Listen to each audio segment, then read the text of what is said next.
নিজের ছেলেকে আব্বু এবং মেয়েকে আম্মু সম্বোধন করে ডাকা যাবে কিনা, খাওয়ার সময় সালাম দেওয়া যাবে কিনা, ঘুষ দিয়ে চাকরি নিলে সারা জীবন ইনকাম কি ঘুষের টাকার মতো হয়ে যাবে, আমার মেয়ের বয়স 3 বছর, সে আমার নামাজের আদায়ের সময় বারবার সামনে আসে, তাতে কি গুনাহ হবে, আমার নামাজ নষ্ট হবে কিনা। আমাদের দেশ সচরাচর দেখা যায় মৃত ব্যক্তিকে গোসল দেওয়ার পর গোসল দেওয়ার স্থানে 41 দিন পর্যন্ত কাউকে যেতে মানা করা হয়, সেখানে সন্ধ্যাবেলা 41 দিন পর্যন্ত আগরবাতি বা মোমবাতি জ্বালানো হয়, এটা কি শরীয়ত সম্মত? মৃত ব্যক্তির জন্য দোয়া করার সুন্নাহ পদ্ধতি কি? আবেগের বশে ফোনে দুজন কবুল বলে ফেলেছি, আমাদের কি বিয়ে হয়ে গিয়েছে, চোখের পাতায় আইলাইনার দেওয়া জায়েজ হবে কিনা, আমার ছোট বাচ্চা ঘন ঘন দুধ বমি করে, ছোট বাচ্চার এই বমি গায়ে লাগলে সে কাপড় কি নামাজ হবে, নামাজে দাঁড়ানোর পর নাকি ডান পায়ের বুড়ো আঙ্গুল নাড়ানো যায় না, এটা কি সত্য? ফজর নামাজের আজানে আসসালাতু খায়রুম মিনান নাওম বলার সময় আমরা উত্তরে কি পড়ব? অনেক বয়স হওয়ার পরও আমার বড় ভাই বিয়ে করছে না, পরিবার চাচ্ছে আমাকে বিয়ে করাতে, কিন্তু আমি সমাজের মধ্যে লজ্জিত হয়ে যাচ্ছি, আমার কি করণীয়? চলুন তাহলে আর বিলম্ব না করে আপনাদের প্রশ্নের উত্তর দেওয়ার আলোকিত ভবনে আমরা প্রবেশ করি এবং শুরু করি আমরা প্রশ্নোত্তর দেওয়ার পালা। আবু রেজা ইনুর আপনি লিখেছেন, আমার ছোট বাচ্চা ঘন ঘন দুধ বমি করে, ছোট বাচ্চার এই বমি গায়ে লাগলে সে কাপড় কি নামাজ হবে? বাচ্চা যদি বমি করে এবং সেটা আপনার কাপড় লেগে যায়, অবশ্যই যে অংশ লাগবে সে অংশ নাপাক হবে, অংশ আপনি ধুয়ে ফেলবেন, বাকি কাপড় পাক আছে বাকি থাকবে, যেটুকু লাগবে সেটুকু ধুয়ে ফেললে পাক হয়ে যাবে। এই যে সাথে আপনি লিখেছেন, পার্লারে কোকড়া চুল সোজা করলে কি গুনাহ হবে? কোকড়া চুল আপনার যদি মনে করেন যে এটা আপনার সৃষ্টিগত একটা সমস্যা, আপনার এটা রোগের মতো অস্বাভাবিকতা আছে এর মধ্যে, তাহলে সেক্ষেত্রে এটা সোজা করার জন্য আপনি চেষ্টা করলেন এবং ব্যবস্থা নিলেন, তাতে ইনশাআল্লাহ গুনাহ হবে না। রেজাউল আমিন আপনি লিখেছেন, অনেক বয়স হওয়ার পরও আমার বড় ভাই বিয়ে করছে না, পরিবার চাচ্ছে আমাকে বিয়ে করাতে, কিন্তু আমি সমাজের মধ্যে লজ্জিত হয়ে যাচ্ছি, আমার কি করণীয়? লজ্জিত আর কিছু নেই, বিয়ে বড় ভাইয়ের আগে ছোট ভাই করলে যে কোনো গুনাহ হয় এরকম না, এটাকে দোষণীয় মনে করাটা আমাদের সমাজের ত্রুটি, বরং অতএব সমাজের ভুল ভাঙার চেষ্টা করাটা দোষণীয় কিছু না। আপনার পরিবার যে আপনাকে বিয়ে করতে চাচ্ছে এটাই তো শুকর আদায় করার মতো বিষয়। যে অনেক পরিবার তো বড় ভাই বিয়ে না করলে ছোট ভাইকে আটকে রাখেন, পরবর্তীতে আটকাচ্ছে না, আমার মনে হয় আপনার বিয়ে করতে আগ্রহী হওয়া উচিত। নারুজ্জামান সরকার এর থেকে আপনি লিখেছেন, ঘুষ দিয়ে চাকরি নিলে সারা জীবন ইনকাম কি ঘুষের টাকার মতো হয়ে যাবে? না, ঘুষের টাকা দিয়ে ঘুষ দিয়ে যদি চাকরি নেন, চাকরিটা যদি হালাল হয় তাহলে আপনার সারা জীবনের ইনকামটাই হারাম হয়ে যাবে, সেরকম না। তবে ঘুষ দিয়ে চাকরি দিয়ে যে অন্যায় করেছেন সেটুকু আপনি হারাম কাজ করেছেন এবং তার জন্য আল্লাহর কাছে আপনাকে তওবা করতে হবে, ইস্তিগফার করতে হবে এবং গুনাহ থেকে বেরিয়ে আসার জন্য চেষ্টা করতে হবে। পরবর্তীতে যেন আর কখনো না হয় বলে সে চেষ্টা করতে হবে, কিন্তু পরবর্তীর উপার্জনগুলো আপনার এর কারণে সবগুলো হারাম হয়ে যাবে না। শিহাব আপনি লিখেছেন, খাওয়ার সময় সালাম দেওয়া যাবে কিনা? খাওয়ার সময় সালাম দেওয়া নেওয়াতে মৌলিকভাবে কোনো অসুবিধা নেই, যদি ডিস্টার্ব ফিল না করেন যাকে সালাম দিয়েছেন তিনি, তাহলে সেক্ষেত্রে খাওয়ার ফাঁকে ফাঁকে আমরা কথা বললে সেটা যেরকম নাজায়েজ নয়, ঠিক সালাম আদান প্রদান করলে সেটা নাজায়েজ নয়। আমরা অনেকে মনে করি খাওয়া আর ইবাদত করা সমান, খাওয়া আর নামাজ পড়া সমান, এরকম অনেক মুখরোচক কথা বা অনেক বলি আমরা শুনতে পাই, এগুলোর কোনো ভিত্তি নেই। নামাজ এরকম কথা বলা যায় না, সালাম দেওয়া যায় না, খাওয়ার সেরকম কথা বলা যাবে না, বোবার মতো বসে খেতে হবে এবং সালাম দেওয়া যাবে না, এরকমটা আমরা অনেকে মনে করি, এটা সঠিক নয়। আশরাফুল হক শুভ আপনি জানতে চেয়েছেন, আমাদের দেশ সচরাচর দেখা যায় মৃত ব্যক্তিকে গোসল দেওয়ার পর গোসল দেওয়ার স্থানে 41 দিন পর্যন্ত কাউকে যেতে মানা করা হয়, সেখানে সন্ধ্যাবেলা 41 দিন পর্যন্ত আগরবাতি বা মোমবাতি জ্বালানো হয়, এটা কি শরীয়ত সম্মত?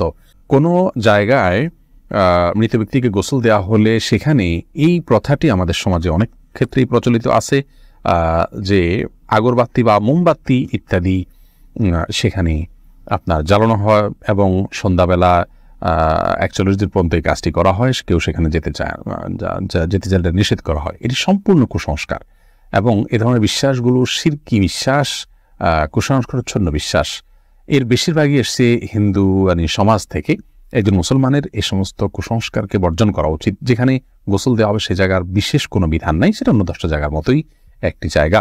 আমি আরিফুল ইসলাম জানতেছেন, মৃত ব্যক্তির জন্য দোয়া করার সুন্নাহ পদ্ধতি কি? মৃত ব্যক্তির জন্য আল্লাহ তাআলার কাছে সাধারণভাবে দোয়া করবেন, আল্লাহ আপনি তাকে মাফ করুন, ক্ষমা করুন, ইস্তেগফার করবেন, কায়মন ওয়াক্যে আল্লাহর কাছে তার পক্ষ হয়ে সুপারিশ করবেন, ক্ষমা চাইবেন। এসএইচ রুবেল, এছাড়া বিশেষ কোনো পদ্ধতি নেই, একত্র হতে হবে, লোকজন জড়ো করতে হবে, হুজুরদেরকে নিয়ে আসতে হবে, এমন কোনো কথা কোরআন হাদিসে আমাদেরকে বলা হয়নি। আমির আনুর আপনি লিখেছেন, চোখের পাতায় আইলাইনার দেওয়া জায়েজ হবে কিনা? আপনি আইলাইনার যদি দেন বা সাজসজ্জার জন্য দেন তাহলে সেক্ষেত্রে চোখের সৌন্দর্য বৃদ্ধি করার উদ্দেশ্যে দিতে পারেন, স্বামী থাকলে স্বামীকে প্রদর্শন করবার জন্য, কিংবা মাহারামদের সামনে শুধুমাত্র এটি প্রদর্শিত হবে। আর যদি রাস্তাঘাটে গায়ে মাহারামদের সামনে এটি প্রদর্শন করার উদ্দেশ্য হয় বা ওপেন সবার জন্য আপনি নিজের সৌন্দর্যকে প্রকাশ করার উদ্দেশ্যে দিয়ে থাকেন, তাহলে সেক্ষেত্রে এটা নাজায়েজ এবং গুনাহ হবে। ফখরুল ইসলাম মাহিন আপনি লিখেছেন, আবেগের বশে ফোনে দুজন কবুল বলে ফেলেছি, আমাদের কি বিয়ে হয়ে গিয়েছে? জি না, বিয়ে তো সহজ নয় যে আবেগের বশে দুজনে কবুল করে বলে ফেলছেন আর বিয়ে হয়ে গেছে। দুজন সাক্ষীর সামনে প্রস্তাব এবং কবুল হবে এবং অন্যান্য শর্তাদি পাওয়া যাবে, তখন সেক্ষেত্রে সেটি শরিয়াত দৃষ্টিকোণ থেকে বিশুদ্ধ এবং আপনার সঠিক বিয়ে হিসেবে বিবেচিত হবে। মাহমুদুল হাসান ভুঁইয়া আপনি জানতে চেয়েছেন, ফজর নামাজের আজানে আসসালাতু খায়রুম মিনান নাওম বলার সময় আমরা উত্তরে কি পড়ব? এক্ষেত্রে জমহুর ফুকাহা বা বেশিরভাগ ইমামগণের মত হলো সাদাকতা ওয়া বারারতা। আসসালাতু খায়রুম মিনান নাওম মানে হলো সালাত বা নামাজ, এটা ঘুম থেকে উত্তম। এটি যখন মুয়াজ্জিন বলবেন তখন তাকে বলতে হয় সাদাকতা ওয়া বারারতা, অর্থাৎ হে মুয়াজ্জিন তুমি সত্য বলেছো এবং ভালো বলেছো, ভালো কাজ করেছো। এই কথা বেশিরভাগ ফুকাহা একরাম বা জমহুর ফুকাহা একরাম বলতে বলেছেন মুয়াজ্জিনের জবাবে, এবং একটি রিওয়ায়াতে এটি এসছে, যদিও রিওয়ায়াতটা সনদকে অনেক মুহাদ্দিসগণ যায়ীফ বলেছেন।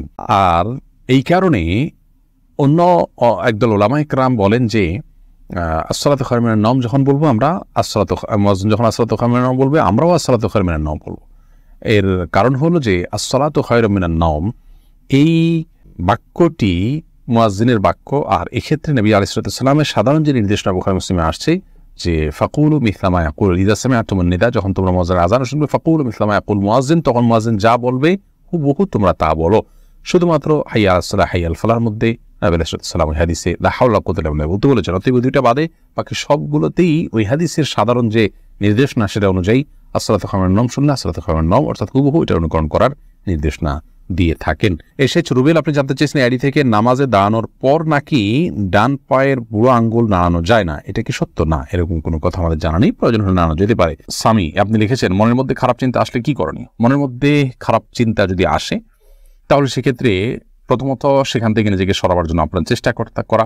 খারাপ চিন্তা যে কারণে আসে, যে জায়গায় গেলে আসে, বিচরণ করলে সেই জায়গাগুলোতে সরে আসা এটা কর্তব্য। আর আল্লাহ সম্পর্কে, আখিরাত সম্পর্কে বাজে চিন্তা ইত্যাদি অনেক সময় আসে, এরকম আসলে তাহলে সেক্ষেত্রে বাম দিকে 3 বার প্রতীকী থুতু ফেলে থু এভাবে 3 বার প্রতীকী থুতু ফেলা এবং আমানতু বিল্লাহি ওয়া রাসূলিহি পড়া এবং আউযু বিল্লাহি মিনাশ শাইতানির রাজিম পড়া, এগুলোর মাধ্যমে ইনশাআল্লাহ বিদিনিল্লাহ আমরা মনের বাজে চিন্তাকে দূর করার চেষ্টা করতে পারি। করির বেগম লিখেছেন আমার মেয়ের বয়স 3 বছর, সে আমার নামাজের আদায়ের সময় বারবার সামনে আসে, তাতে কি গুনাহ হবে? আমার নামাজ নষ্ট হবে কিনা? না, আপনার গুনাহ হবে না এবং আপনার নামাজ নষ্ট হবে না। তবে ছোট বাচ্চা আপনার নামাজের খুব বেশি সমস্যা তৈরি করবে এরকম মনে হলে অন্য কেউ থাকলে তাদেরকে দিয়ে তাকে ধরে রাখার বা তাকে নিয়ন্ত্রণ করার ন্যূনতম চেষ্টা করা উচিত। আব্দুর রহমান জানতে চেয়েছেন আমি একজন দর্জি, মহিলাদের পোশাক তৈরি করি, আমি যদি কোনো মহিলাকে তার ইচ্ছা মতো ডিজাইন জামা বানিয়ে দেই আর সে যদি সেটা পরে বেগানা পুরুষের সামনে যায়, দিকে আমার পাপ হবে? যদি এমন হয় যে পোশাকটা বানানোই হচ্ছে পাপের কাজের জন্য আপনি জানেন, তাহলে সেক্ষেত্রে তাকে সহায়তা হবে তার সেটা তৈরি করে দিলে। সেজন্য এটি তৈরি করার ক্ষেত্রে আপনি ডিনাই করা উচিত, এতটুকু এখতিয়ার অধিকার আপনার থাকা উচিত এবং ইমানি গায়রত যেটাকে বলে, ইমানি আত্মসম্মান বোধ সেটা আপনার থাকা উচিত।